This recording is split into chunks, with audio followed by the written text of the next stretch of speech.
बिस्मिल्लाहिर्रहमानिर्रहीम। आज हम बात करेंगे स्टेट्स ऑफ मैटर के रिलेटेड क्वेश्चन की। तो पहला क्वेश्चन है physical states of matter. Physical basic तीन ही स्टेट हैं, gaseous state, liquid state and solid state. बाकी इसकी जो प्लाज्मा है, बल्कि इस वक्त तक जो मैटर की स्टेट 4 भी बुक्स में लिखी हुई हैं, 5 भी लिखी हुई हैं, और अभी जो सुनने में आया कि 8 स्टेट डिस्कवर हो चुकी हैं, बल्कि 9th भी डिस्कवर हो चुकी, लेकिन ऑफिशियल उसकी अनाउंसमेंट नहीं हुई। तो कुछ बुक्स में वेरिएशन वगैरह आती हैं। 3 तो ये स्टेट्स हैं मैटर की। इसके अलावा है प्लाज्मा है, बोस है यानी बैक है यानी बोस आइंस्टाइन कंडेंसेट। इसी तरह फर्मियोनिक स्टेट कंडेंसेट है, क्वार्क स्टेट है, कोलाइडल स्टेट है। तो टोटल 8 स्टेट ऑफ मैटर है। और अगर फिजिकल बात की जाए तो फिर 3 ही है। आपको पता है कि प्लाज्मा को आप गैसीय स्टेट तो कहते हैं, तो इस लिहाज से स्टेट्स ऑफ मैटर आए तो वो और क्वेश्चन है, फिजिकल स्टेट आए तो फिर वो और क्वेश्चन है। नेक्स्ट इसका होगा 3 ही आंसर राइट होगा। नेक्स्ट है graph plotted straight line when plotted between pressure and product of volume and pressure straight line away from. तो ये ग्राफ होता है बॉयल लॉ का। इसमें हमारे पास इस पे ये प्रेशर एक्सिस है और ये प्रेशर वॉल्यूम है। तो यहाँ से स्ट्रेट लाइन मिलती है। अब वो कह रहे हैं कि स्ट्रेट लाइन अवे जा रही है, तो ये कब जाएगी? टेम्परेचर बढ़ाने से, टेम्परेचर घटाने से, या टेम्परेचर का कोई रिलेशन नहीं होगा। तो इसमें हमारे पास इसका आसान होता है कि आप जनरल गैस इक्वेशन देख लें। तो P V is equal to n R T. तो जब भी आप जिन क्वांटिटी के दरमियान रिलेशन देखना चाह रहे हैं, उसके अलावा बाकी को कांस्टेंट कर दें। तो यहाँ पे एन आर तो कांस्टेंट मान लें, टेम्परेचर और पी वी का डायरेक्ट रिलेशन है। मीन के ये जो स्ट्रेट लाइन मिलेगी ये हाई टेम्परेचर पे, यानी कि टेम्परेचर को इंक्रीज़ करने से मिलेगी। नेक्स्ट क्वेश्चन है molecular weight of gases A and B is this 100 and 200। 1 gram of A occupy volume this. यानी अगर ए गैस का 1 ग्राम वी वॉल्यूम ऑक्यूपाई कर रहा है, तो बी का भी अगर 1 ग्राम हो तो वो कितना वॉल्यूम ऑक्यूपाई करेगा? अब चूंकि उसका मालिकुलर वेट डबल है, तो उसका जो मोल हो जाएंगे हाफ हो जाएंगे। मोल हाफ होंगे तो उसका वॉल्यूम भी हाफ हो जाएगा। तो इसका राइट आंसर बी होगा। Graph obtain. आप कमेंट सेक्शन में कोई दिक्कत होती है समझने में तो वो भी बता दिया करें किसी हवाले से। बाकी इस दफ़ा पिछली वीडियोस पढ़ी हैं, आप देख सकते हैं, हर चैप्टर के लेक्चर पढ़े हैं। जो माइनर पढ़ाए जाते हैं या पढ़े जाते हैं उनकी भी न्यूक्लियर केमिस्ट्री, बायो केमिस्ट्री, यानी बाज़ दफ़ा उनको लेक्चरर के एग्ज़ाम के लिए इतना पहले प्रिपेयर नहीं किया जाता, उनके लेक्चर भी पढ़े हैं, यानी उनके रिलेटेड भी क्वेश्चन पढ़े हैं, अच्छे अच्छे क्वेश्चन पढ़े हैं। उनको भी आप देखें, काफ़ी मेहनत से 8-8 10-10 घंटे लगा के उन वीडियो को बनाया गया। लेकिन अब कुछ टाइम के लिहाज से अब ऐसे ही वीडियो बनाई जाएगी, इसी से ही आप समझेंगे। कोशिश करेंगे कि एक्सप्लेनेशन मैक्सिमम दें, और जो वर्क है वो भी जितना हो सकेगा, यानी रिटन का यहाँ पे तो वो भी कोशिश करेंगे कि मैक्सिमम ही करेंगे। The graph obtain graph between partial pressure and time. यानी पार्शियल प्रेशर और टाइम का जो ग्राफ होगा इफ्यूजन के केस में वो कैसा होगा? तो जितना ज़्यादा टाइम ज़्यादा लगेगा उतना पार्शियल प्रेशर कम होगा, उतना गैस का, यानी एक गैस इफ्यूज़ हो रही है और वो उसको ज़्यादा टाइम लगा है, तो इसका मतलब वो ज़्यादा इफ्यूज़ हो चुकी है, तो उसका फिर सिलेंडर में अमाउंट कम हो जाएगा, तो उसका पार्शियल प्रेशर भी कम हो जाएगा। तो ये इन्वर्स रिलेशन होता है, याद रखें। ऐसा एक क्वेश्चन आएगा, एक बड़ा टेक्निकल क्वेश्चन है, तो इसमें यहाँ पे जो ग्राफ आएगा उसी तरह ही, यानी इन्वर्स रिलेशन का आपको पता है ग्राफ कैसे आता है, जैसे आइसोथर्म का पढ़ते हैं या प्रेशर वॉल्यूम का ग्राफ ऐसे आता है। तो इस ग्राफ को कहते हैं रेक्टेंगुलर हाइपरबोला। रेक्टेंगुलर हाइपरबोला, इसको कहते हैं rectangular hyperbola.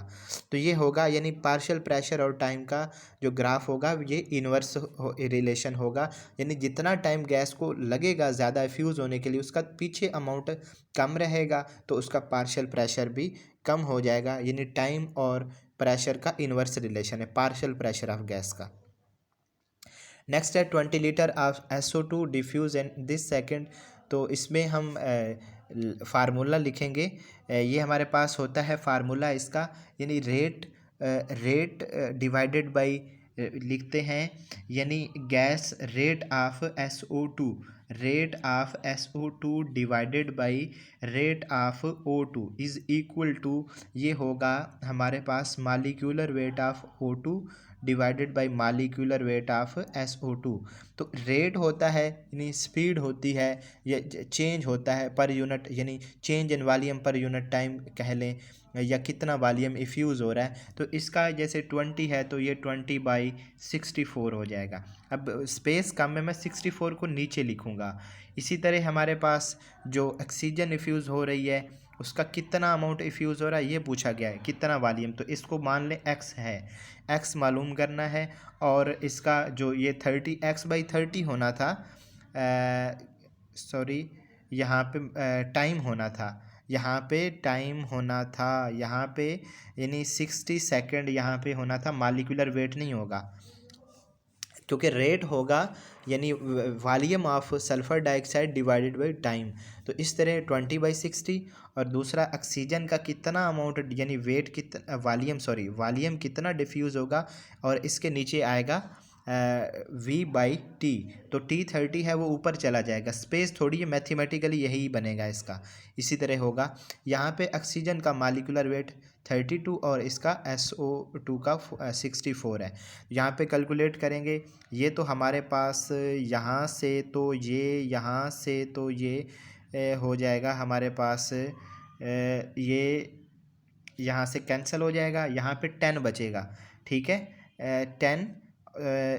10 is equal to ये 32/64 आ जाएगा, 1/10/W होगा नीचे, और ये 1/2 आ जाएगा, 1/2 का जज़र, 1/2 का जज़र, और 2 का जज़र होता है 1.41, बहुत कॉमन वैल्यू है, अक्सर ली जाती है। तो 2 का जज़र होता है 1.41। कोशिश करें मैक्सिमम अवॉइड करें फिज़िकल केमिस्ट्री में कैलकुलेटर से, क्योंकि होता है इसका कमीशन के एग्ज़ाम में अलाउ भी नहीं है, तो इस लिहाज से प्रैक्टिस होनी चाहिए। तो 2 का जज़र 1.41, तो इसको W इधर जाएगा राइट साइड पे ऊपर, और 2 लेफ़्ट साइड पे जाएगा, यानी 10 से मल्टीप्लाई होगा 2 का जज़र, यानी 1.41 जब मल्टीप्लाई होगा 10 से, तो इसका आंसर आएगा 14.1 लीटर।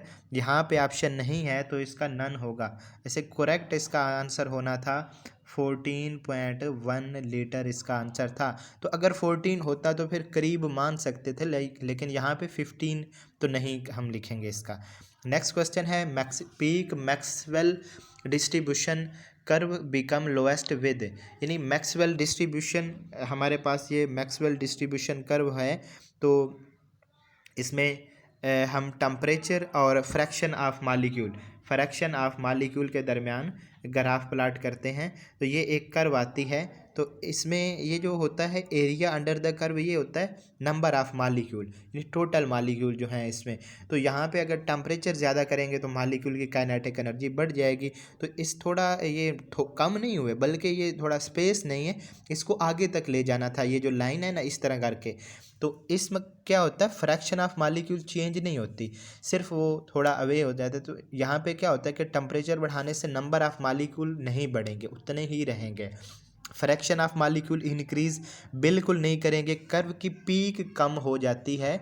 तो इसका मतलब ये नहीं कि मॉलिक्यूल, बल्कि वो कुछ आगे चले जाते हैं, उनकी मान लेंगे काइनेटिक एनर्जी या उनकी जितनी भी वेलासिटीज़ हैं वो बढ़ जाती हैं। रूट मीन स्क्वायर है, मोस्ट प्रोबेबल वेलासिटी है, या दूसरा है हमारे पास एवरेज वेलासिटी वगैरह। तो काइनेटिक एनर्जी भी इनकी बढ़ जाती है। तो फ्रैक्शन ऑफ मॉलिक्यूल डिक्रीज़ भी नहीं होते बिल्कुल। तो इसका मतलब ये नहीं है कि यहाँ पे इसका डिक्रीज़ हो रहा है फ्रैक्शन मॉलिक्यूल का पीक लोएस्ट की वजह से, तो इसका नन होगा। At what temperature kinetic energy of gas molecule half of its value. तो ये टेम्परेचर है, ये इसका केल्विन में करेंगे तो 600 केल्विन होगा। तो काइनेटिक एनर्जी और टेम्परेचर का डायरेक्ट रिलेशन होता है यहाँ पे, यानी 600 पे जितनी भी उसकी काइनेटिक एनर्जी होगी तो वो हाफ़ कितने टेम्परेचर पे होगी। तो वो बिल्कुल आसान है कि 300 डिग्री सेंटीग्रेड पे, 300 केल्विन पे उसकी काइनेटिक एनर्जी हाफ़ हो जाएगी। तो 300 का अगर डिग्री सेंटीग्रेड में देखें तो वो हमारे पास आता है 27। यहाँ पे 27 नहीं है तो इसका नन होगा। आंसर की अवेलेबल है उसमें जो नन होंगे और उनके अगर पॉसिबल आंसर बनते हैं तो वो लिखे जाएंगे। जो पीडीएफ में ग्रुप है हमारा स्कूल ऑफ केमिस्ट्री जिसमें टेस्ट ऑनलाइन कंडक्ट किया जा रहा है। रिड्यूस प्रेशर, तो रिड्यूस प्रेशर क्या होता है कि गैस वैंडरवाल ने इक्वेशन ड्राइव की थी रियल गैसेस के लिए और उसमें रिड्यूस प्रेशर ये होता है कि गैस के मालिक्यूल जब कंटेनर में होते हैं तो उनमें आपस में इंटरेक्शन होता है। जितना ज़्यादा इंटरेक्शन होगा उतना रिड्यूस प्रेशर भी ज़्यादा होगा और ये डिपेंड करता है गैस की अमाउंट पे। आपने 11th क्लास में पढ़ा होगा कि जो रिड्यूस प्रेशर होता है ये कितना होगा, ये गैस की अमाउंट पे डिपेंड करेगा। अमाउंट को आप क्या लिखते हैं, A/V, यानी जो उसकी या ए यहाँ पे वैसे अट्रैक्शन फैक्टर है या इसका यानी अमाउंट पर यूनिट वॉल्यूम जिसको कंसंट्रेशन भी बोलते हैं, तो A/V ये हमारे पास इसका रिलेशन था। तो यहाँ पे जो वॉल्यूम है इसके स्क्वायर के साथ रिड्यूस प्रेशर का डायरेक्ट रिलेशन है। तो इस तरह भी क्वेश्चन पूछे जा सकते हैं। तो रिड्यूस प्रेशर के साथ इसका डायरेक्ट इनवर्स रिलेशन है वी स्क्वायर का, और आपको पता है कि डेंसिटी और वॉल्यूम का आपस में भी इनवर्स रिलेशन है। तो इस लिहाज से यहाँ पे डेंसिटी और रिड्यूस प्रेशर का डायरेक्ट रिलेशन होगा, यहाँ पे उसका डायरेक्ट रिलेशन होगा। तो इस यहाँ पे reduce pressure is directly proportional to square of density. तो इसका राइट आंसर होगा first one. Which process of liquefaction of gases involve adiabatic expansion. तो इसका राइट आंसर होगा क्लैड मेथड। फर्स्ट जो लिंड्स मेथड इसमें जॉल थॉम्सन इफेक्ट यानी sudden expansion gas causes cooling, ठीक है। क्लार्ड्स मेथड इसमें क्या होता है कि क्लार्ड्स प्रोसेस में कि गैस जो को एडियाबैटिकली एक्सपेंड किया जाता है, मीन के उसकी हीट को कांस्टेंट रख के जब उसको एक्सपेंड करेंगे, जब गैस को एडियाबैटिकली एक्सपेंड करेंगे यानी पिस्टन ऊपर मूव करेगा तो हीट तो हम दे नहीं रहे, तो सिस्टम की एनर्जी कम होगी, उसकी हीट कम होगी, उसका यानी उसकी एनर्जी कम होगी, वो वर्क डन में जब यूज़ होगी इंटरनल एनर्जी, तो उससे टेम्परेचर फॉल करेगा और जब टेम्परेचर फॉल करेगा तो उससे फिर उसका जो है लिक्विड में वो चेंज हो। इसको हम ये भी कहते हैं कि adiabatically expansion by mechanical work. तो उसमें मैकेनिकल वर्क ही किया जाता है कि सिस्टम जो अपवर्ड एक्सपेंड करता है। फैराडे मेथड है और कैस्केड मेथड है, ये लास्ट जो है ये हम अप्लाई करते हैं जब कोई भी गैस जिसको सडनली या कोई ऐसा लिक्विड है कि उसको हम सडनली रैपिड कूलिंग से हम उसको लिक्विड में चेंज करते हैं उसके वेपर को, ठीक है। उसके बाद है Van der Waal constant a is this and. अच्छा, एक्स के लिए ए का वैल्यू ए यहाँ पे अट्रैक्शन फैक्टर होता है और जिसके लिए अट्रैक्शन फैक्टर जितना ज़्यादा होगा उसका क्रिटिकल टेम्परेचर भी उतना ज़्यादा होगा। जिस गैस में अट्रैक्शन फैक्टर की वैल्यू मैक्सिमम होगी जिस गैस के लिए, इसका मतलब वो इजीली लिक्विफाई होगी। और याद रखें जो इजीली लिक्विफाई होती है उनका क्रिटिकल टेम्परेचर ज़्यादा होता है। जो इजीली लिक्विफाई हो सकती हैं वो लिक्विड रेंज ज़्यादा होती है, लिक्विड रेंज ज़्यादा होगी तो क्रिटिकल टेम्परेचर ज़्यादा होगी, यानी बहुत समय के बाद, बहुत टेम्परेचर के बाद वो जाके गैसियस स्टेट में एग्जिस्ट करेंगी। जैसे पानी का क्रिटिकल टेम्परेचर ज़्यादा है अमोनिया से, चूँकि पानी में 2 हाइड्रोजन बॉन्ड है। पानी का 647 केल्विन होता है गालवन और अमोनिया को तो बहुत कम होता है, यानी जितने पानी, इसका मतलब 647 केल्विन तक गैस वेपर या लिक्विड स्टेट में एग्जिस्ट करेगा, गैसियस में एग्जिस्ट नहीं करेगा। ये आपकी असाइनमेंट है कि आप गैस और लिक्विड वेपर फेज में जो डिफरेंस है वो बताएंगे कमेंट सेक्शन में, ठीक है। तो इसमें ये हमारे पास यानी जहाँ पे अट्रैक्शन फैक्टर की बात हो रही थी, तो जितना अट्रैक्शन फैक्टर ज़्यादा होगा उसका क्रिटिकल टेम्परेचर भी ज़्यादा होगा, तो एक्स इसका राइट आंसर होगा। Evaporation depends on all forces, तो एवेपोरेशन सरफेस एरिया पे भी डिपेंड करती है। फ्लो ऑफ एयर करंट, यानी सरफेस से लिक्विड पड़ा हुआ है उसकी सरफेस से हवा का गुज़र होता है, तो इस पे भी डिपेंड करती है क्योंकि वो ज़्यादा होगी एवेपोरेशन इससे। टेम्परेचर पे भी डिपेंड करती है, सभी राइट हैं। यहाँ पे स्टेटमेंट में एक्सेप्ट कहा गया तो फिर नन इसका होगा right answer. When liquid rise in column it's upper surface, यानी जब लिक्विड किसी कॉलम में जाता है तो उसकी जो ऊपर वाली जो सरफेस है वो कुछ ऐसे दिखाई देती है, वो कुछ ऐसे, जैसे मान लें ये हमारे पास ये एक ट्यूब है और इसमें लिक्विड राइज कर रहा है, तो ये कुछ ऐसे दिखेगा। क्यों? ड्यू टू सरफेस टेंशन, इसके जो मॉलिक्यूल हैं वो इनवर्ड इसको पुल करेंगे, इनवर्ड पुल करेंगे, तो जो अंदर से जो क्या होता है, जो अंदर से अंदर की तरफ होती है साइड, उसको हम बोलते हैं कनकेव। ये जैसे हमारे पास कनकेव लेंस होता है, सॉरी कनकेव लेंस यहाँ पे बनाते हैं, कनकेव लेंस इस तरह कुछ होता है, अंदर से मुड़ा हुआ होता है, तो उसे हम कनकेव बोलते हैं। तो ये होगा इस हिसाब से कनकेव, इसका राइट आंसर होगा। और दूसरा सवाल अगर पूछ लें कि अगर ऊपर से नीचे आ रहा है लिक्विड, अब लिक्विड ऊपर से नीचे मीन के ऊपर ज़्यादा है, तो ऊपर वाला जो है वो उसको अट्रैक्ट करेगा, तो इस तरह कुछ बनेगी, इस तरह कुछ बनेगी, तो ये कन्वेक्स होगी। अब यहाँ पे ऊपर से जो लिक्विड आ रहा है वो इसको अपनी तरफ खींचेगा, जबकि ये नीचे आना चाहेगा, तो फिर यानी जिस साइड पे अट्रैक्शन होगी तो उस तरह की उसकी जो है वो सरफेस बनेगी। ठीक है, तो इसमें सरफेस टेंशन का रोल होगा, क्योंकि उस साइड पे मॉलिक्यूल ज़्यादा होंगे लिक्विड के, वो इनवर्ड पुल करेंगे, तो इस हिसाब से फिर ऊपर से अगर आ रहा है तो ऊपर की तरफ इनवर्ड बनेगा इधर से, तो इस लिहाज से इसका कनकेव आंसर होगा, यानी जब लिक्विड राइज अपवर्ड करेगा। Which property identify either solid or crystalline or amorphous, तो आइडेंटिफाई करना होता है कि ये सॉलिड क्रिस्टलाइन है या अमॉर्फस है, तो इसके लिए हम लेते हैं मेल्टिंग पॉइंट, क्योंकि मेल्टिंग पॉइंट ये एक ऐसी प्रॉपर्टी है जो पार्टिकल की अरेंजमेंट पर डिपेंड करती है। ऑर्गेनिक केमिस्ट्री में आपने इसकी रीज़न देखी होगी, ब्रांचिंग में और सिमेट्री में और अनसिमेट्रिकल, बहरहाल तो मेल्टिंग पॉइंट डिपेंड करता है अरेंजमेंट पे, और बॉइलिंग पॉइंट ज़्यादा पोलैरिटी वगैरह दूसरी फोर्सेस पे भी डिपेंड करता है। खैर, तो अरेंजमेंट हम चेक करना चाह रहे हैं, अमॉर्फस क्रिस्टलाइन का मतलब अरेंजमेंट चेक करना चाह रहे हैं, तो इसके लिए मेल्टिंग पॉइंट लेंगे, बॉइलिंग पॉइंट नहीं लेंगे। मिक्स्ड मेल्टिंग पॉइंट तो हम किसी भी सब्सटेंस की प्योरिटी को चेक करने के लिए, कि अगर हमने उसको प्रिपेयर किया है तो हम देखना चाह रहे हैं कि ये कितना प्योर है, तो उसी का दूसरा जो प्योर सब्सटेंस होगा लेबॉर्ट्री में पड़ा होगा उसको मिक्स करके उनका मेल्टिंग पॉइंट लेंगे, मिक्स्ड मेल्टिंग पॉइंट लेंगे। अगर वो लिटरेचर वैल्यू से मैच कर गया तो इसमें हम फिर उसका कहते हैं कि ये 100% प्योर है, तो ये ऑर्गेनिक रिएक्शन, ऑर्गेनिक जो प्योरीफिकेशन वगैरह में ये लेते हैं। उसके बाद शार्पनेस कुछ भी नहीं है, तो इसका राइट आंसर होना था मेल्टिंग पॉइंट। तो इस तरह कंफ्यूज करने वाले क्वेश्चन भी इस तरह यानी स्टेटमेंट ऑप्शन में दिए जा सकते हैं। एडज शेयर्ड बाई, तो एक जो किनारा होता है वो 4 यूनिट सेल से शेयर होता है। इसी तरह एक कॉर्नर जो है वो 8 से होता है, लेकिन जो हेक्सागोनल है उसमें 6 से होता है, ये याद रखना है। ठीक है, और अगर बात करें हम सरफेस की, तो सरफेस जो है 2 से शेयर होती है, और बॉडी सेंटर्ड हो तो फिर वो 1 से शेयर होगा, यानी बॉडी के अंदर ही होता है, तो कोई उसको टच ही नहीं कर पा रहा बाहर वाला यूनिट सेल।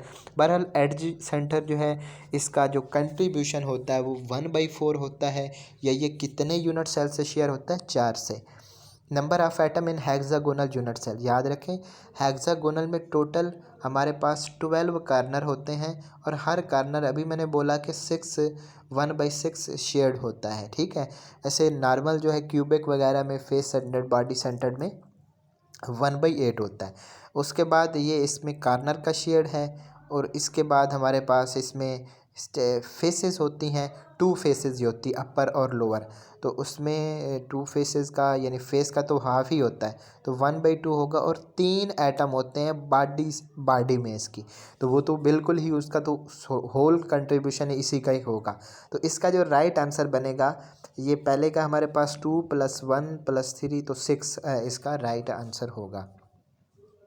उसके बाद नेक्स्ट क्वेश्चन है कि हाउ मैनी यूनिट सेल इन 39 ग्राम। अब ये 39 ग्राम BCC के हैं, 39 ग्राम मीन के इसका 1 मोल है, या इसके 1 मोल में Na एटम होते हैं।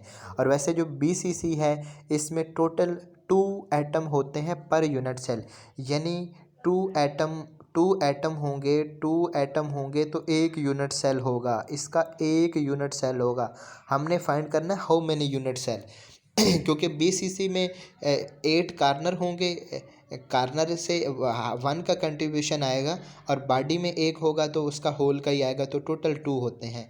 इसमें बॉडी सेंटर्ड में जो number of atom per unit cell है, परमिटिव या जिसको क्यूबिक, सिंपल क्यूबिक बोलते हैं, उसमें 1 होता है। और फेस सेंटर्ड में जो यूनिट सेल होते हैं, number of atom per unit cell होते हैं वो 3 फेसेस से कंट्रीब्यूट करते हैं टोटल, और 1 जो है वो कार्नर से, तो टोटल 4 होते हैं। तो बीसीसी में 2 atom per unit cell, 2 atom per unit cell, लेकिन यहाँ पे 1 मोल है, यानी Na एटम है, Na एटम है। तो इसका क्या होगा, अगर 1 एटम होता तो 1/2 हो जाता, 1/2 में यहाँ पे 1/2 हो जाता। और अगर Na एटम है तो इसको Na से मल्टीप्लाई कर देंगे तो इसका 0.5 Na आ जाएगा। ज़रा देख लें, 2 एटम होते हैं 1 यूनिट सेल में, और अगर 1 एटम होता तो फिर हाफ यूनिट सेल होना था, जबकि हमारे पास यहाँ पे 39 ग्राम यानी Na एटम है, एवोगैड्रो नंबर के इक्वल एटम है, तो इसका हाफ Na हो जाएगा यूनिट सेल। उसके बाद है 2D close packing coordination number. Coordination number क्या होता है, आप जब ये क्लोज पैकिंग करेंगे ना, इस तरह करेंगे, क्लोज पैकिंग इस तरह क्लोज पैकिंग, ये होगी, थोड़ी स्पेस बन रही है, तो इस तरह ये हमारे पास क्यूबिक 2D, ये 2 डायमेंशनल है। तो इस तरह अब ज़रा देखें कितने एक को कितने टच कर रहे हैं हमारे पास। मैं यहाँ पे लिखता हूँ, ये हमारे पास है 1, मैं उसमें ना क्रॉस, मैं इसके हिसाब से आपको कोऑर्डिनेशन नंबर समझाऊंगा, किसी के हिसाब से आप देख सकते हैं। तो ये 1, ये 2, ये 3, 4, 5, 6, तो किसी के हिसाब से देख लें 6 ही बनेगा, ठीक है ना। तो ये आगे करवाते जाए ना इसको, यानी हो सारी उसकी सेटिंग कवर हूँ, तो मैक्सिमम 6 कोऑर्डिनेशन नंबर बनेगा इसका। उसके बाद है इनफ्लोराइड स्ट्रक्चर। फ्लोराइड स्ट्रक्चर की काफ़ी सारी टाइप्स हैं, रॉक साल्ट स्ट्रक्चर है, फ्लोराइड स्ट्रक्चर है, इसी तरह हमारे पास और भी हैं जेम स्ट्रक्चर वगैरह, जैसे एलुमिना लाइक के उसके। तो यहाँ पे जो फ्लोराइड स्ट्रक्चर होता है, इसमें हमारे पास ये इसका इस लाइक स्ट्रक्चर होता है कि कमीशन के एग्ज़ाम में भी सवाल पूछा गया था जनवरी 16 को जो हुआ है टेस्ट।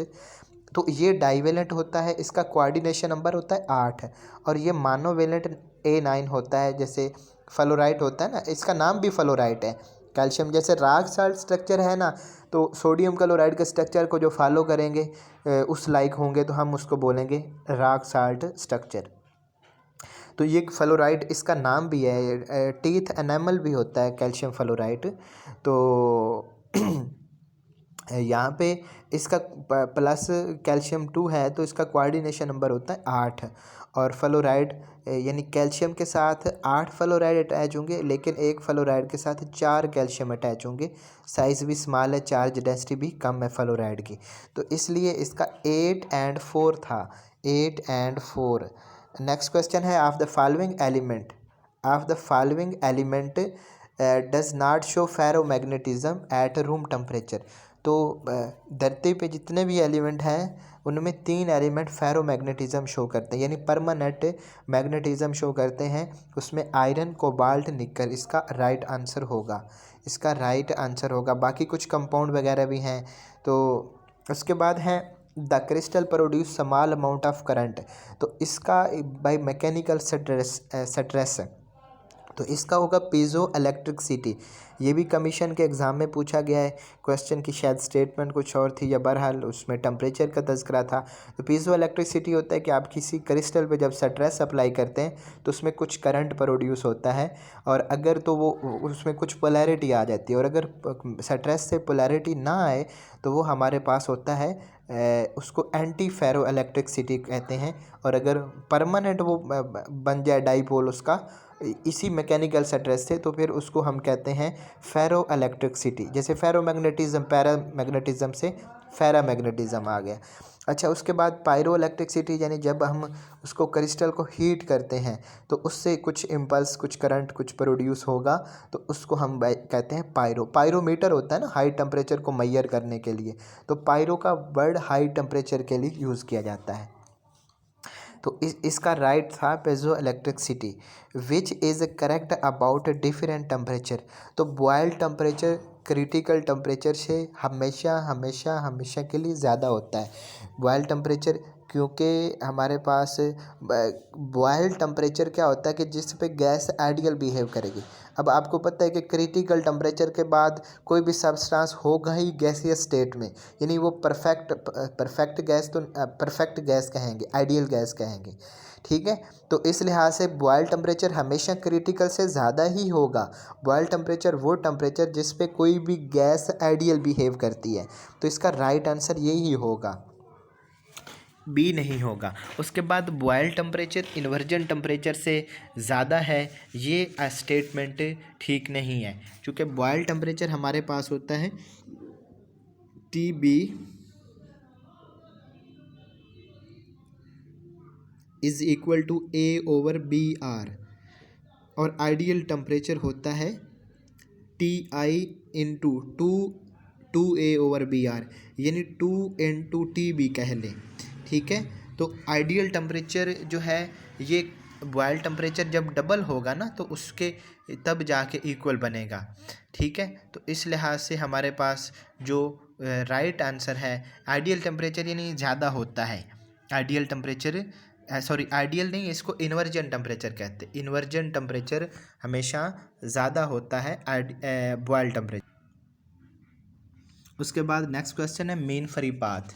मीन फ्री पाथ के डिस्टेंस होता है दो, जब मालिक्यूल आपस में कोलाइड करते हैं उनके बिटवीन, तो टेम्परेचर बढ़ाने से मीन फ्री पाथ बढ़ जाता है, लैम्डा से इसको रिप्रेजेंट करते हैं। प्रेशर बढ़ाने से मीन फ्री पाथ कम हो जाता है, मालिक्यूल क्लोज हो जाएंगे। कुलियन डायामीटर, यानी उनका जो डायामीटर है सक्सेसिव कुलियन के दरमियान जो है, उसको वो हमारे पास बढ़ेगा, तो मीन फ्री पाथ भी बढ़ेगा, सभी पे डिपेंड कर रहा है, तो इंडिपेंडेंट ये नन होगा। Average molecular weight of air, तो एयर का मालिकुलर वेट, ऐसे सवाल काफ़ी इसके उठते हैं ना कि फ़लाँ गैस जो है वो एयर से लाइटर है, फ़लाँ जो है वो हैवियर है, इतने टाइम लाइटर है, इतने टाइम हैवियर है। जैसे अब बात कर लें, हम अभी इसका फाइंड करते हैं एवरेज मालिकुलर वेट, वही फार्मूला। अब इसमें एक तो हमारे पास इसमें 78% नाइट्रोजन होती है, 78 × 28 इसका मालिकुलर वेट, वही आइसोटोप वाला कंसेप्ट लगाए ना इसमें, वही आइसोटोप वाला। अच्छा, इसमें हमारे पास यहाँ पे 78 को 28 से मल्टीप्लाई करेंगे, प्लस ऑक्सीजन होती है 21% और उसका एटॉमिक वेट होता है 32, तो इसको हम 100 पे डिवाइड कर देंगे, तो 100 पे डिवाइड करने से इसका आंसर राउंड अबाउट आप इसको कैलकुलेट करेंगे, वो आएगा 20.56 के अबाउट आएगा, राउंड अबाउट ये आएगा, यानी 29 आएगा। तो यहाँ पे 29 इसका राइट आंसर होगा। अब जैसे अमोनिया का पूछ लें, तो अमोनिया ऑक्सीजन से लाइटर है, कार्बन मोनोऑक्साइड भी ऑक्सीजन से एयर से लाइटर है, ठीक है। ऑक्सीजन जो है ये एयर से हैवियर होती है, तो इस तरह के क्वेश्चन पूछे जा सकते हैं, ठीक है। अमोनिया है, नाइट्रोजन है, ठीक है, हाइड्रोजन है, तो ये सभी लाइटर हैं। तो एवरेज मालिकुलर वेट जो एयर का है वो होता है 29 ग्राम पर मोल कह लें। उसके बाद नेक्स्ट क्वेश्चन है curve drawn at constant temperature called isotherm. तो आइसोथर्म होता है प्रेशर और वॉल्यूम में रिलेशन होता है, ना कि 1/V के दरमियान। तो आइसोथर्म चूँकि हम वैसे तो बॉयल लॉ के हिसाब से हम इसको मान सकते हैं कि प्रेशर और 1/V के दरमियान भी हम एक ग्राफ प्लाट करते हैं, लेकिन यहाँ पे बात की गई है आइसोथर्म की, तो इस हिसाब से इसका प्रेशर और वॉल्यूम के साथ हम रिलेशन देखते हैं, प्रेशर और वॉल्यूम के साथ, तो ये आइसोथर्म आएगी। तो यहाँ पे कहीं पे भी नहीं लिखा हुआ प्रेशर और वॉल्यूम, तो इस लिहाज से इसका कोई भी यहाँ पे ऑप्शन नहीं होगा। PV is equal to nRT, यहाँ पे n है number of mole of gas, any amount of gas भी नहीं है, 1 ग्राम ऑफ गैस भी नहीं है, 1 मोल ऑफ फिक्स नहीं है। यहाँ पे एन का मतलब है number of mole of gas, तो इसका नन होगा, इसका नन ऑप्शन होगा, ये बात याद रखें। 5 gram of each gas at this temperature and pressure which occupy minimum volume. General gas equation से देखेंगे इसको, तो ये हमारे पास होती है P V is equal to n R T. P V is equal to, यहाँ पे इसका एक molecular weight P V is equal to n R T. तो यहाँ पे इसका वॉल्यूम देखना है तो वी हो जाएगा, प्रेशर कांस्टेंट है, आर भी कांस्टेंट है, टेम्परेचर भी कांस्टेंट है, तो ये हमारे पास वी हो जाएगा एन के। यानी जिसके मोल ज़्यादा होंगे उसका वॉल्यूम भी ज़्यादा होगा, और जिसके मोल कम होंगे उसका वॉल्यूम कम होगा। तो यहाँ पे क्योंकि मैथ तो सेम है, तो जिसका मालिकुलर वेट ज़्यादा है उसके मोल कम होंगे तो उसका वॉल्यूम भी कम होगा, तो वो हमारे पास है HI, हाइड्रोजन आयोडाइड का वॉल्यूम मिनिमम वॉल्यूम होगा। 10 gram of hydrofluoric acid occupy this volume, empirical formula, the molecular formula will be. तो सबसे पहले तो इसमें आप मालिकुलर वेट निकालेंगे, तो हमारे पास ये जो 5.6 लीटर है, ये 1/4 मोल ऑक्यूपाई करते हैं वॉल्यूम, क्योंकि 22.4 ग्राम 1 मोल ऑक्यूपाई करता है, तो इसका मतलब ये 1/4 मोल है। 1/4 मोल का ये मतलब है कि इसका जो हम अगर मालिकुलर वेट निकालना, 1/4 मोल इसके 10 ग्राम के बराबर हैं, तो 1 मोल कितने के बराबर होगा, हम उसको 10 से मल्टीप्लाई करेंगे तो ये 40 हो जाएगा, ये इसका मालिकुलर वेट आएगा 40। इस तरह का एक सवाल भी लास्ट टाइम डिस्कस किया था। तो 40 इसका मालिकुलर वेट होगा, और इसका एम्पिरिकल वेट, चूँकि HF इसका एम्पिरिकल फार्मूला है, तो 40 को हम जब डिवाइड करेंगे इसके एम्पिरिकल वेट, तो फ्लोरीन का 19 और हाइड्रोजन का 1, तो 20, तो यहाँ से 2 आंसर आएगा। ये 2 हमारे पास होता है N। अब N को हम मल्टीप्लाई करेंगे इसके एम्पिरिकल फार्मूला से, यानी 2 से मल्टीप्लाई करेंगे तो ये आ जाएगा H2F2।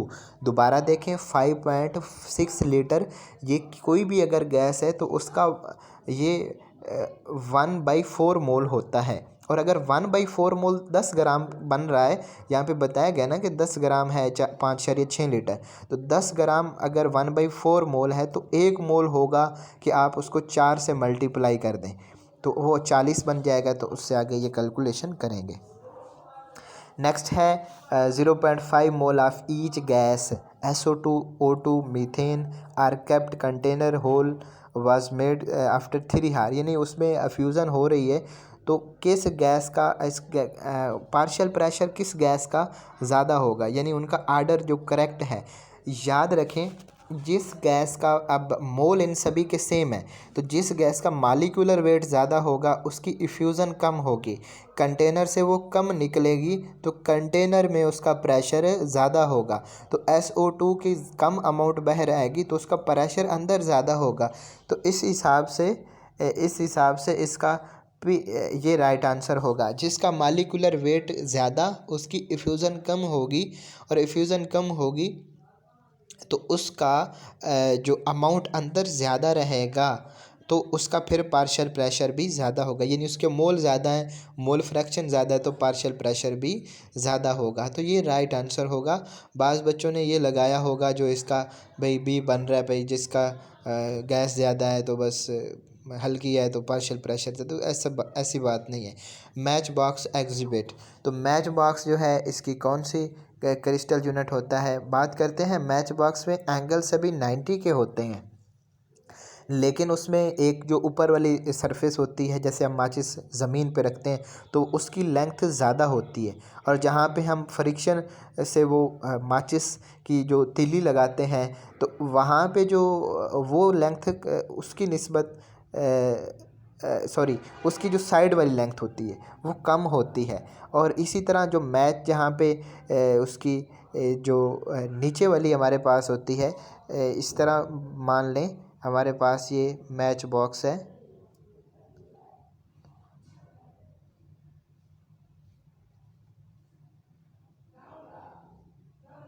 तो इसमें एक तो ये लेंथ है, ये और लेंथ है, ये और है, ठीक है, और ये और है, तो तीनों डिफरेंट लेंथ हैं। तो तीनों जब डिफरेंट होती हैं, इसके लिए आपको एक ट्रिक बताता हूँ, वो आप याद कर लें हमेशा के लिए। ये हमारे पास है सी, मैं इसको रेज कर देता हूँ। इसमें तीन डिफरेंट एंगल सेम है, 90 के एंगल ही बनेंगे ना, कोई टेढ़ी मेढ़ी तो नहीं है ना ज़्यादा। तो इसमें ये होगा सी टॉम थर। मैं आपको एक ट्रिक बताता हूँ, सी टॉम थर, जो भी आपने सुन रखा होगा, लेकिन इसको याद कर लें। अब इसमें ना पहले में आपने सभी को सेम रखना है, दूसरे में सभी को सेम रखना है, लेकिन एक लेंथ एंगल सेम होंगे। अब स्पेस कम है ना, तो एक लेंथ को अनइक्वल मान लेना, यानी दो आपस में अनइक्वल होंगी, ठीक है। अब तीसरे में एंगल सारे सेम होंगे, लेकिन ये मान लें ये होगा, ठीक है, एंगल सारे सेम होंगे, ठीक है। अब चौथे में ये इसको लेके चलना, लेकिन एक एंगल डिफरेंट हो जाएगा, ठीक है। और पांचवें में सभी को डिफरेंट कर देना है। तो देख रहे हैं टी आ रहा है, ट्राइक्लिनिक आ रहा है, जिसमें जो मैक्सिमम अनसिमेट्री पाई जाती है। अच्छा, ये फर्स्ट हो गया क्यूबिक, ये टेट्रागोनल हो गया, ये आर्थोरोम्बिक हो गया, मोनोक्लिनिक हो गया, ट्राइगोनल हो गया, सॉरी ट्राइक्लिनिक हो गया, टेट्रागोनल ऊपर है, और ये हेक्सागोनल हो गया, और ये रोहम्बोहेड्रल हो गया। अच्छा, यहाँ तक तो समझ आ गई। अब यहाँ पे हेक्सागोनल में ना एक एंगल और एक लेंथ डिफरेंट होती है, और जो रोहम्बोहेड्रल है इसमें जस्ट एक लेंथ अनइक्वल होती है। और इसमें हमारे पास सॉरी, इसमें रोहम्बोहेड्रल में एक एंगल डिफरेंट होता है, ठीक है। तो इसका ये सी टॉम थर मैंने बता दिया। अब देख रहे हैं ना, इसमें जो ऑक्सीजन सॉरी ओ वाला आ रहा है ना, वो वाला, इसमें तीनों लेंथ अनइक्वल है मैंने बताया, और एंगल सभी बराबर हैं। तो ये मैच बॉक्स जो है उसकी जो वो हमारे पास आर्थोरोहम्बिक होती है, यहाँ पे नहीं है आर्थोरोहम्बिक। If 4 gram of oxygen diffuse through very hole, how much hydrogen would have diffused under identical condition? तो इसका जो हम इसका डिफ्यूज़न फाइंड करेंगे, और ये इसका फार्मूला लगाएंगे, यानी वेट ऑफ ऑक्सीजन ये लगाएंगे W, यानी 4 ग्राम इसका मैं फार्मूला में वैल्यूज़ पुट करूँगा। 4 बाई मालिकुलर वेट इसका है 32, और इसको हम डिवाइड कर देंगे, 4/32 को हम डिवाइड कर देंगे हाइड्रोजन का कितना वेट डिफ्यूज़ होगा बटा मालिकुलर वेट। और यहाँ पे आ जाएगा, क्योंकि ऊपर हमने ऑक्सीजन को लिया, तो इधर हम फिर लेंगे हाइड्रोजन को, यानी 2/32 हो जाएगा मालिकुलर वेट के हिसाब से। तो यहाँ पे इसको अगर हम सॉल्व करेंगे तो ये हमारे पास आ जाएगा, ये तो 1/8 हो गया।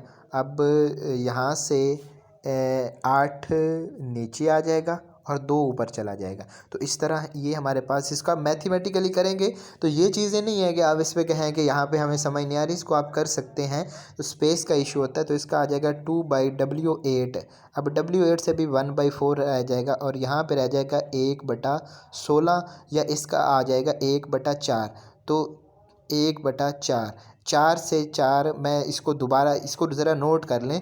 ये हमारे पास है 1/4W, और इस साइड पे आ जाएगा 1/4। 1/1/1/4W is equal to 1/4। 16 के जजर से आया, सॉरी 1/4। तो ये 4 से 4 कैंसिल, W उधर 1 इधर, तो 1 ग्राम इसका राइट आंसर होगा। Constant volume for fixed amount of gas, pressure of gas increases rise of temperature. यानी कि अगर टेम्परेचर को, वॉल्यूम को कांस्टेंट रखा गया है, तो गैस का टेम्परेचर क्यों बढ़ रहा है, sorry the pressure of gas, pressure क्यों इंक्रीज हो रहा है, कि अगर हम टेम्परेचर बढ़ा रहे हैं तो टेम्परेचर बढ़ाने से उनकी स्पीड बढ़ जाएगी मालिक्यूल की। तो स्पीड से ही कोलिजन ज़्यादा होगी, और उससे फिर क्या होगा कि उससे मालिकुलर स्पीड बढ़ती, मालिकुलर स्पीड से प्रेशर इंक्रीज होगा। वैंडरवाल इक्वेशन एक्सप्लेन, तो वैंडरवाल रियल गैसेस के बिहेवियर को एक्सप्लेन करती है। आइडियल गैसेस और परफेक्ट गैसेस का एक ही मतलब है, तो इस लिए ये इसका आंसर नहीं होगा। With increase in molecular mass of liquid, तो मालिकुलर मैस से बढ़ने से भी विस्कोसिटी ज़्यादा होती है, नंबर ऑफ एटम ज़्यादा होते हैं, उसमें इंटरेक्शन ज़्यादा पाई जाती हैं, तो इससे भी इंक्रीज होगी, तो डिपेंड करेगी। जर्मेनियम सिलिकॉन सेमीकंडक्टर शो करते हैं, ये ग्रुप 4 के एलिमेंट्स हैं, और ये जब इम्प्योरिटीज़ होती हैं, जैसे बोरोन एल्युमिनियम जैसी इम्प्योरिटीज़ हैं, या पेंटावेलेंट इम्प्योरिटीज़ हैं फास्फोरस वगैरह की, तो उस वक्त इनमें फ्री इलेक्ट्रॉन या होल्स पाए जाते हैं। होल्स यानी ग्रुप 3 की वजह से और ग्रुप 5 की वजह से फ्री इलेक्ट्रॉन। तो तब ये केमिकल इम्प्योरिटीज़ की वजह से ये सेमीकंडक्टर होते हैं। FCC सब्सटेंस में एडज लेंथ दी हुई है, तो उसमें केटाइन का रेडियस भी दिया हुआ है, एनाइन का पूछा गया है। तो इसका आप सिंपल होता है कि एडज लेंथ हमारे उसमें 2 रेडियस होते हैं। देखें ना, ये एक यहाँ पे होगा एटम, एक यहाँ पे होगा, एक यहाँ, इस तरह 3 एटम जुड़े होते हैं ना। कोई भी स्ट्रक्चर देख लें, तो ये आर है, ये आर है, तो टोटल 2R होगा। तो ये सारी एडज लेंथ है। तो ए हमारे पास होगा इज इक्वल टू 2R। अब आर क्या, radius of cation plus radius of anion. बहुत सिंपल है। एडज लेंथ 508 है, 508 बराबर है 2, और यहाँ पे केटाइन का 110 जमा मालूम करना है एनाइन का, एनाइन का मालूम करना है। तो यहाँ पे 508 बटा 2 कितना हो जाएगा, ये हमारे पास हो जाएगा 200, 250, 254 हो जाएगा, 254। और इसमें से फिर ये मल्टीप्लाई हो रहा है ना 2 इससे, तो अगले स्टेप में फिर क्या करेंगे, 110 को माइनस कर देंगे। 110 को माइनस करेंगे तो आर नेगेटिव, यानी ये आ जाएगा 144। कुछ स्टेप में जल्दी में कर गया, बाकी मैथमेटिकली है, कोई इतना मुश्किल नहीं है। 144 इसका राइट आंसर होगा। उसके बाद है if increase in temperature volume of ideal gas. तो वॉल्यूम उसका 2, अगर हम टेम्परेचर बढ़ाएं तो वॉल्यूम उसका 2 गुना बढ़ जाएगा। तो फिर प्रेशर क्या होगा, याद रखें यहाँ पे ये नहीं बताया गया कि टेम्परेचर कितना बढ़ाया जा रहा है। तो ये कोई स्टेटमेंट इनकम्प्लीट नहीं है, ये कंप्लीट है। यहाँ पे टेम्परेचर का नहीं बताया गया। तो अगर वॉल्यूम डबल हुआ है तो इसका मतलब ये हुआ कि टेम्परेचर भी डबल ही हुआ होगा। तो इसका फिर अगर टेम्परेचर डबल हुआ है तो वॉल्यूम फिर चेंज नहीं होगा, ठीक है। तो इस हिसाब से वॉल्यूम प्रेशर वही रहेगा। अब अगर ये होता ना कि यहाँ पे लिखा होता है कि 4 टाइम टेम्परेचर बढ़ाने से 2 टाइम वॉल्यूम इंक्रीज़ हुआ, तो इसका मतलब फिर प्रेशर तो हमने हाफ़ किया होगा। तो इस तरह था, लेकिन यहाँ पे चूँकि डबल हुआ है तो डबल से टेम्परेचर, यही एक्सपेक्ट किया जा सकता है कि टेम्परेचर भी डबल किया होगा, तो उसका वॉल्यूम डबल हुआ है। तो इसका फिर प्रेशर कोई नहीं चेंज करेंगे, ठीक है। तो प्रेशर पी से पी ही रहेगा। इस क्वेश्चन को ज़रा समझिए। तो प्रेशर हमारे पास पी ही रहेगा, ठीक है। कोई कंडीशन अगर होती तो फिर हम उसको मैथमेटिकली सॉल्व करते, यानी टेम्परेचर 2 गुना किया, 3 गुना किया तो वॉल्यूम बस 2 गुना ही बढ़ा, तो फिर हम प्रेशर को भी उसमें लाते। नेक्स्ट क्वेश्चन है इफ़ कंप्रेसिबिलिटी फैक्टर, यानी जब z का वैल्यू लेस देन 1 होता है, z हमारे पास होता है, z कंप्रेसिबिलिटी फैक्टर होता है PV is equal over NRT, PV over NRT z, यानी इसका वैल्यू लेस होगा, इसका वैल्यू लेस होगा। तो इसका मतलब ये है कि PV कम होगा, PV कम होगा यानी वॉल्यूम हमारे पास कम हो जाएगा। तो मोलर वॉल्यूम से जो वॉल्यूम है वो लेस हो जाएगा, मोलर वॉल्यूम से वॉल्यूम लेस हो जाएगा। नेक्स्ट है जॉल थॉम्सन इफेक्ट इज 0। कोई भी गैस होती है क्रिटिकल, कोई भी हमारे पास सब्सटेंस गैस होगी, क्रिटिकल टेम्परेचर के बाद वो गैस ही रहेगी, क्रिटिकल टेम्परेचर के बाद वो गैस ही रहेगी। तो उस पर क्या होता है, उससे पहले हम लिक्विड में कर सकते हैं, उसके बाद लिक्विड में नहीं कर सकते। तो क्रिटिकल टेम्परेचर पे जॉल थॉम्सन इफेक्ट 0 होता है। डोमिनेंस ऑफ स्ट्रांग रिपल्सिव, अब रिपल्सिव फोर्सेस स्ट्रांग है, मतलब ज़्यादा है रिपल्सिव फोर्सेस, तो इसका मतलब वो वॉल्यूम ऑक्यूपाई ज़्यादा कर रही हैं। वॉल्यूम ऑक्यूपाई ज़्यादा होगा तो जी भी ज़्यादा होगा, पी वी यानी ज़्यादा होगा। तो इससे डिपेंड भी कर रहा है, तो इसमें जी ग्रेटर देन होगा 1 से। या जैसे देख लें हाइड्रोजन हीलियम वगैरह हैं तो वॉल्यूम ज़्यादा ऑक्यूपाई करती हैं, उनमें अट्रैक्टिव फोर्सेस कम है, रिपल्सिव फोर्सेस। तो अट्रैक्टिव फोर्सेस से देख लें कि हाइड्रोजन हीलियम में अट्रैक्टिव फोर्सेस कम, बहुत कम है, नेग्लिजिबल हैं। तो इसका मतलब कि उनमें फिर रिपल्सिव फोर्सेस ज़्यादा हैं, तो रिपल्सिव ज़्यादा है तो इसका उनके लिए आप पढ़ते हैं कि जी ज़्यादा होता है। बहुत सी इसकी एक्सप्लेनेशन है, आप इसको वंडर वाल इक्वेशन से भी प्रूव कर सकते हैं। यानी अट्रैक्टिव फोर्सेस जब बहुत कम होती हैं तो जी का वैल्यू ग्रेटर होता है। हाइड्रोजन हीलियम के लिए भी आप यही प्रूव करते हैं, इसी तरह ही करते हैं कि जी ग्रेटर देन 1 क्यों है कि उनमें अट्रैक्टिव फोर्सेस बहुत कम है। अब कम क्यों है, कम इस यानी कि वो मालिकुलर साइज़ है, तो फिर अट्रैक्टिव फोर्सेस कम तो रिपल्सिव उसके उल्ट होता है, तो उसको ज़्यादा मान लें, तो strong repulsive forces. Next question है what can be known of the following if radius ratio. तो रेडियस रेशो से हम सिर्फ ज्योमेट्रिकल शेप जो है वो बता सकते हैं। जैसे रेडियस रेशो हमारे पास मुख्तलिफ हैं, अगर रेडियस रेशो हमारे पास होगी तो इसमें हमारे पास रेडियस रेशो का इस तरह होता है कि उससे हम ज्योमेट्रिकल शेप कैसे देखते हैं कि अगर रेडियस रेशो होती है 0.15 से 0.22 तक, तो उसका फिर कोऑर्डिनेशन नंबर 3 होगा और वो ट्राई एंगुलर शेप होती है। और अगर 0.15 से लेस है रेडियस रेशो, यानी कैटाइन और एनाइन का रेडियस रेशो, तो फिर उसका कोऑर्डिनेशन नंबर होता है 2, लीनियर शेप होती है। और अगर 0.22 और 0.41 के बीच होती है तो टेट्रागोनल और कोऑर्डिनेशन नंबर 4। और अगर 0.41 से 0.73 तक रेडियस रेशो का वैल्यू आता है तो उसका कोऑर्डिनेशन नंबर होगा 6, तो 6 में ऑक्टाहेड्रल होगी। और अगर 0.73 से ज़्यादा है 1 तक तो उसका फिर कोऑर्डिनेशन नंबर होगा 8, और 8 में क्यूबिक होती है। तो इस तरह रेडियस रेशो से आप ज्योमेट्रिकल शेप ऑफ क्रिस्टल का पता लगा सकते हैं। ठीक है, तो आज के लिए ये स्टेट्स ऑफ मैटर यानी लिक्विड, सॉलिड और गैसियस स्टेट के रिलेटेड क्वेश्चन थे। नेक्स्ट जो टेस्ट होगा वो होगा एस ब्लॉक एलिमेंट से, एस ब्लॉक एलिमेंट से इंशाल्लाह। ठीक है, दुआओं में याद रखिएगा। अल्लाह हाफिज़। कमेंट सेक्शन में बता दिया करें कि दिक्कत होती है, अगर आप इससे आपकी कंसेप्ट्स क्लियर हो रहे हैं तो इस हवाले से भी कमेंट सेक्शन में वीडियो को लाइक कर दिया करें। इसमें हौसला अफजाई हो जाती है और इसमें कोई नहीं है, यानी हमारे जो है मकसद या तो यही होता है कि हमें मज़ीद ज़्यादा दिल करेगा काम करने को, लेकिन आप फिर रिस्पांस ना भी करेंगे तो कोशिश होगी कि आप तक हम ये चीज़ें पहुंचाएं इंशाल्लाह। अल्लाह हाफिज़।